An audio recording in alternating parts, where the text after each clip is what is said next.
स्वागत है आप सभी का एक बार फिर से मेरे YouTube चैनल पर। और आज आप ये देख पा रहे होंगे, ये बुक है मेरे पास श्री कबीर पब्लिकेशन का प्रथम संस्करण वाली बुक है, जो कि मध्य प्रदेश लोक सेवा आयोग मुख्य परीक्षा के 3 मार्कर क्वेश्चन को सॉल्व करने के लिए काफ़ी अच्छी बुक है। इसमें आपके पेपर फर्स्ट, सेकंड और थर्ड तीनों पेपर के जो 3 मार्कर क्वेश्चन है वो उनका संग्रह यहाँ पर किया गया है। और जो अपना जो नवीन न्यू सिलेबस आया है 2020 का, उसके अकॉर्डिंग ये पूरी बुक डिज़ाइन की गई है।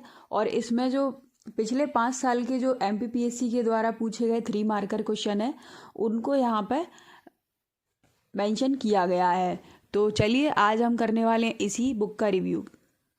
गाइस, सबसे पहले इस बुक का मैं आपको प्राइस बता दूं तो आप ये देख पा रहे होंगे 195 रुपीज़ इसका प्राइस इस पर डला हुआ है और इस पर फिक्स प्राइस लिखा हुआ है। तो गाइस, ये वाली बुक पे आपको ज़्यादा डिस्काउंट देखने को नहीं मिलेगा। मैक्सिमम कोई दुकानदार आपको 15 या 20% तक डिस्काउंट आपको इसमें दे देगा। ये बुक 15% डिस्काउंट पाने के बाद आपको ये बुक 165 रुपये के अराउंड आपको ये बुक मिल जाएगी। बट 165-160 रुपये में ये बुक आपके तीनों पेपर के 3 मार्कर क्वेश्चन को कवर कर देगी गाइस। इसके लिए ये बहुत ही बढ़िया बुक है।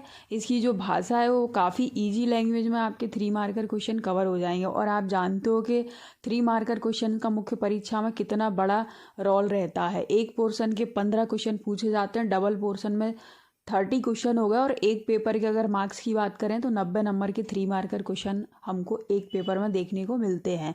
तो जो बड़े वाले क्वेश्चन रहते हैं 5 नंबर वाले, उसमें तो हमको बहुत काट काट के नंबर मिलते हैं। लेकिन अगर 3 मार्कर क्वेश्चन हम अपना बिल्कुल टू द पॉइंट अगर हम लिख के आ रहे हैं तो उसमें हमको पूरे के पूरे नंबर मिल जाते हैं। और ये हमारे सिलेक्शन में काफ़ी इंपॉर्टेंट रोल प्ले करते हैं गाइस। तो इसके बाद हमने इसका प्राइस देख लिया है गाइस, 160 से 65 के बीच में आपको ये बुक पड़ जाएगी।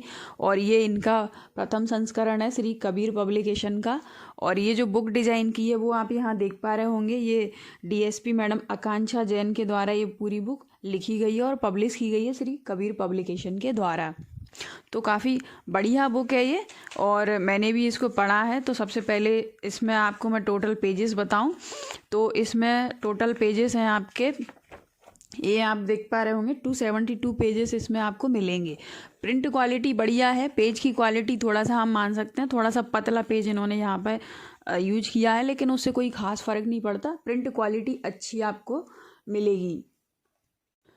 फिर इसके बाद इन्होंने यहाँ पे ये विषय वस्तु दी है। तो इसके इंडेक्स में प्रश्न पत्र प्रथम को ये पूरा कवर करेगा, जिसमें आपका हिस्ट्री और ज्योग्राफी का पोर्शन आता है। 3 मार्कर के सारे क्वेश्चन आपको यहाँ पर बन जाएंगे हिस्ट्री ज्योग्राफी के। सेकंड पेपर के पॉलिटी, इकोनॉमी और सोशोलॉजी के क्वेश्चन यहाँ पे आपको मिल जाएंगे। थर्ड पेपर में साइंस एंड टेक्नोलॉजी, ये आप देख पा रहे होंगे, इसके क्वेश्चन आपको देखने को इस किताब में मिल जाएंगे। और वाकई में बहुत बढ़िया तरीके से ये बुक डिज़ाइन की गई है। पूरी बुक में 3 marker question to the point है, फालतू का कोई मटेरियल या कोई डाटा आपको इसमें देखने को नहीं मिलेगा। तो सबसे पहले जैसे कि एक क्वेश्चन की हम बात कर लेते हैं, आपको जूम करके मैं इसको दिखा दूं। तो ये आप देख पा रहे होंगे हिस्ट्री वाला पोर्शन है, यूनिट फर्स्ट हिस्ट्री का। सबसे पहला ये क्वेश्चन है, इतिहास के जन्मदाता कौन थे। 3 मार्कर में अगर क्वेश्चन पूछा जाता है तो उसका टू द पॉइंट आंसर यहाँ पर लिखा है। जैसे हेरोडोटस को इतिहास का पिता कहते हैं या जनक कहते हैं, इनकी प्रसिद्ध बुक हिस्टोरिका थी। तो इतना बढ़िया स्वीट सा आंसर लिखा है इनमें। लाइन हम जानते हैं कि अभी का जो 2020 का सिलेबस है उसके हिसाब से तो सिर्फ 10 शब्द की लिमिट है। तो ज़्यादा हम 3 मार्कर में अगर पढ़ लेंगे तो भी कोई मतलब नहीं है, क्योंकि हमारे पास तो सिर्फ 2 ही लाइन रहेंगी। तो 2 लाइन में हमको अपना आंसर जो एक्यूरेसी के साथ और उसमें काफ़ी अच्छा डाटा हमको उस क्वेश्चन में लिखना है। तो फिर हम अगला देखेंगे, जैसे कि एक और बता दूं मैं आपको, जैसे अलबरूनी, यहाँ आप देख पा रहे होंगे अल्बरीनू की यहाँ पर डिस्क्राइब किया है। तो मध्य एशिया का विद्वान था, 11वीं सदी में भारत आया। यह महमूद गजनबी के साथ भारत आए थे। इनकी रचना किताबुल हिंद थी। 4 पॉइंट यहाँ पर मेंशन कराए गए हैं। अब 4 में से 2 आप निकाल लीजिए, जो भी आपको वहाँ पेपर टाइम पे याद रह जाए वो आप वहाँ पर नोट डाउन करके आ जाइए। पृथ्वीराज रासो वीर रस से उत्प्रोत महाकाव्य है, रचनाकार चंद्रवरदाई है। इसमें पृथ्वीराज चौहान के जीवन चरित्र का वर्णन है। तो बिल्कुल 3 पॉइंट हैं, आप कोई से भी 2 पॉइंट, और अगर जगह है तो 3 पॉइंट वहाँ पे मेंशन करके आ जाइए। तो काफ़ी बढ़िया बुक है ये। और अभी यूनिट 2 जैसे कालिदास की प्रमुख रचना, ये आप देख पा रहे होंगे।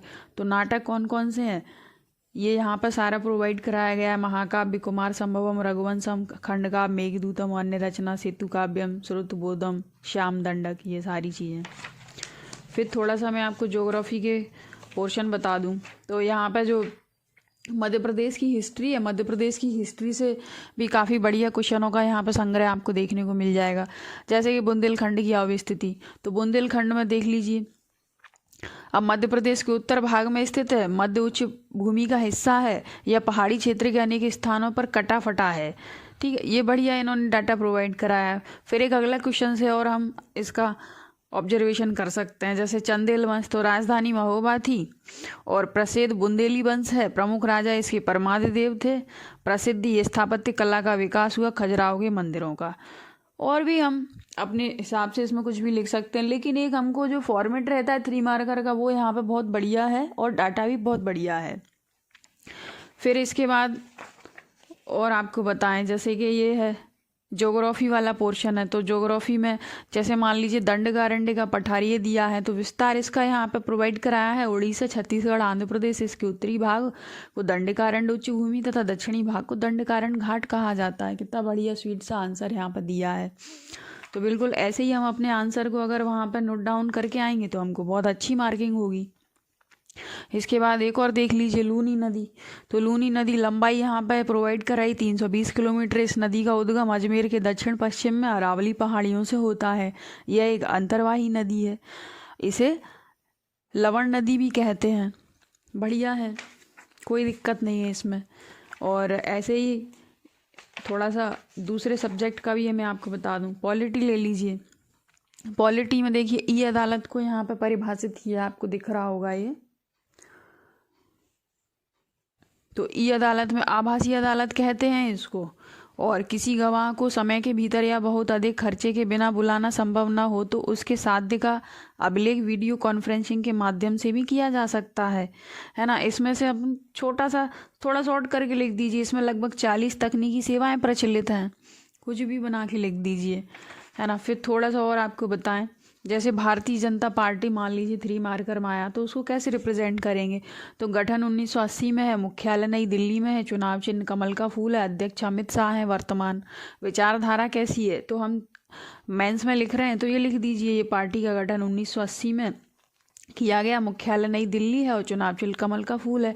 इसकी विचारधारा धर्मनिरपेक्ष राष्ट्रवाद, आर्थिक उदारीकरण से संबंधित इसकी विचारधारा, ये लिख के आ जाइए। फिर इसमें थोड़ा सा और आगे बढ़ेंगे तो इकोनॉमी आप देखेंगे, इकोनॉमी और सोशोलॉजी का।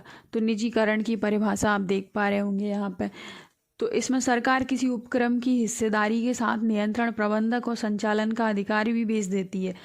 इसमें सरकार 51% से अधिक तक हिस्सेदारी प्रदान करती है। निजीकरण का डेफिनेशन हो गया।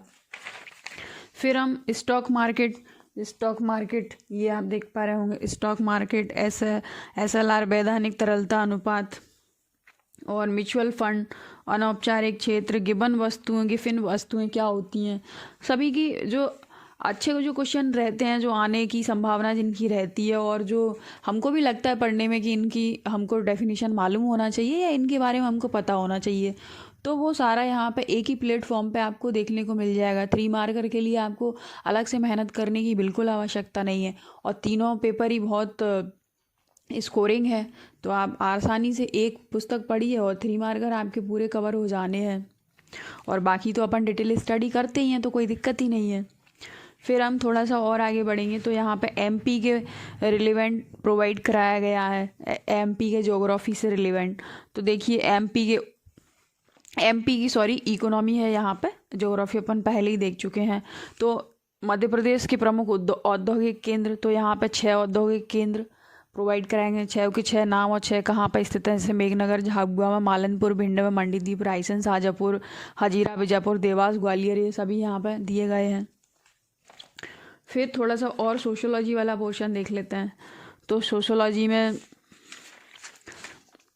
जैसे कि धर्म से आप क्या समझते हैं, सोशोलॉजी का सबसे बढ़िया क्वेश्चन है। धर्म, अंग्रेजी रिलीजन, फेजर के अनुसार धर्म मनुष्य की उच्चतर शक्तियों में विश्वास और उन्हें या प्रसन्न करने की कोशिश है। ये इसको नहीं लिखना है तो ये लिख दीजिए, धर्म धारण करने योग्य या सबसे उचित धारणा जिसे सबको धारण करना चाहिए। ये छोटी सी डेफिनेशन हो गई, 2 लाइन में आपकी आ जाएगी और नंबर भी अच्छे मिलेंगे। फिर सामाजिक समरसता क्या है, ये सोशोलॉजी की भी बहुत बढ़िया तरीके से यहाँ पर इन्होंने डिज़ाइन किया है। असुर विवाह, जितने भी विवाह रहते हैं आपको ये भी देख लीजिए, ये यहाँ पर सारे विवाहों की डेफिनेशन बराबर दी हुई है। देव विवाह इसमें देखेंगे, इसमें एक पुरोहित के साथ कन्या का विवाह संपन्न किया जाता है। पुरोहित को कर्मकांडी ज्ञान होना आवश्यक था। और आर्ष विवाह क्या होता है, प्रजापति विवाह, असुर विवाह। फिर राक्षस विवाह क्या होता है, गंधर्व विवाह, पिशाच विवाह। समितियाँ क्या होती हैं, संस्था क्या होती हैं, मूल्य क्या होते हैं। तो ये सोशोलॉजी को भी बढ़िया तरीके से यहाँ पर डिज़ाइन किया हुआ है और प्रोवाइड कराया गया है, अच्छा डाटा है। फिर उसके बाद ये यहाँ से शुरू हो जाता है यूनिट 5, यहाँ से ये साइंस वाला पोर्शन शुरू हो जाता है। तो रेड रिबन एक्सप्रेस क्या होती है, तो एड्स जन जागरूकता हेतु प्रतिवर्ष 1 दिसंबर को विश्व एड्स दिवस के उपलक्ष्य में कार्यक्रम चलाया जाता है, जिसमें एड्स के कारण उपचार, निदान, HIV आदि के संदर्भ में बताया जाता है। तो आप इसको और शॉर्ट करके लिख सकते हो। तो यहाँ से यूनिट 5 से ये साइंस एंड टेक्नोलॉजी का पोर्शन शुरू हो जाता है। यहाँ पर टेलीमेडिसिन क्या होता है ये। फिर प्रदूषित जनित रोग कौन कौन से होते हैं, 3 जो गैर संक्रामक रोग होते हैं वो कौन कौन से होते हैं, यानी कि नॉन कम्युनिकेबल कौन से होते हैं वो वाले। डॉट्स क्या होता है, direct object treatment short course. ये सारी चीज़ें यहाँ बढ़िया तरीके से प्रोवाइड कराई गई हैं। और साइंस तो काफ़ी अच्छा इन्होंने दिया हुआ है, जैसे आप फाइलेरिया, ये सारे रोगों के नाम, सुकन्या समृद्धि योजना, लिंगानुपात। 3rd पेपर बहुत अच्छे से दिया हुआ है पूरा। मत्स्य वर्ग, एम्बिफिया वर्ग, यहाँ पे जो क्लासिफिकेशन होता है, चाहे वो एनिमल का क्लासिफिकेशन हो या प्लांट क्लासिफिकेशन हो, उसकी 3 मार्कर के क्वेश्चन बहुत अच्छे बनाए गए हैं। और रेप्टिलिया या सरीसृप वर्ग कौन कौन से होते हैं। फिर यहाँ पर डाइसैकेराइड, पॉलीसैकेराइड, मोनोसैकेराइड्स, मतलब जो हमारे की न्यूट्रिएंट होते हैं वो बढ़िया दिए हुए हैं, जिसमें कौन से कार्बोहाइड्रेट्स होते हैं और कौन से प्रोटीन्स होते हैं, ये यहाँ पे प्रोवाइड कराया गया है। और फिर ये यहाँ पे आपको यहाँ पे कंप्यूटर के क्वेश्चन देखने को मिल जाएंगे, जिसमें तीसरी पीढ़ी को डिफाइन किया है, दूसरी पीढ़ी को, पहली पीढ़ी को, मोबाइल फ़ोन की पीढ़ियों का वर्णन, प्रोजेक्ट लून क्या है, स्मार्टफोन क्या है, 5वीं पीढ़ी के कंप्यूटर कैसे हैं, क्या विशेषता है, वर्ल्ड वाइड वेब या WW क्या है, कंप्यूटर वायरस क्या होता है, याहू क्या है, सर्च इंजन क्या है। ये सारी चीज़ें यहाँ पे प्रोवाइड कराई हैं। फिर हम आखिरी में देखेंगे तो यहाँ पर जो जल प्रदूषण वगैरह, जो यूनिट 10 है उसको बहुत बढ़िया तरीके से डिफ़ाइन किया हुआ है। मतलब पेपर 3rd में 10वां यूनिट के काफ़ी अच्छे 3 मार्कर यहाँ पे बना के इन्होंने दिए हैं। तो काफ़ी बढ़िया बुक है, काफ़ी यूजफुल है आपके लिए। आप इसको ज़रूर परचेस करिए, पढ़िए और मुझे कमेंट बॉक्स में बताइए आपको ये बुक कैसी लगी। अगर बुक अच्छी लगी हो, वीडियो अच्छे लगी हो, तो वीडियो को लाइक कर दीजिए और शेयर कर दीजिए। चैनल पर नया आए हो गाइस तो चैनल को सब्सक्राइब कर दीजिए। मिलते हैं नेक्स्ट वीडियो, तब तक के लिए धन्यवाद।